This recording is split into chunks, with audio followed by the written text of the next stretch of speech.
மகா சிவராத்திரி அன்று நாள் முழுவதும் சிவனை வேண்டி விரதம் இருந்தால் உங்கள் விருப்பங்கள் நிறைவேறி துன்பங்கள் நீங்கி முக்தி கிடைக்கும்.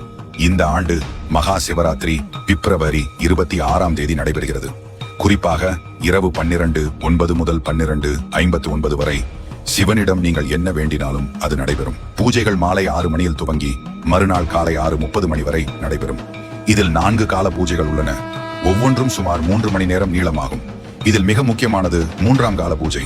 இது நள்ளிரவு 12 மணியில் துவங்கி அதிகாலை 3 மணி வரை நடைபெறும். இதன் முதல் 50 நிமிடங்கள் நிஷித கால பூஜை என அழைக்கப்படுவது சிவபெருமானை வழிபடுவதற்கு மிக ஏற்ற நேரம். இந்த நேரத்தில் பார்வதி தேவி மற்றும் சிவபெருமானை வழிபட்டால் அவர்களின் அருளை பெறுவதாக நம்பப்படுகிறது.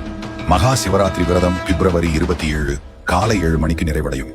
இரவு முழுவதும் கண் விழிக்க முடியாவிட்டாலும் 3ஆம் மற்றும் 4ஆம் காலங்களில் கண் விழித்து சிவ தரிசனம் செய்வது அவசியம்.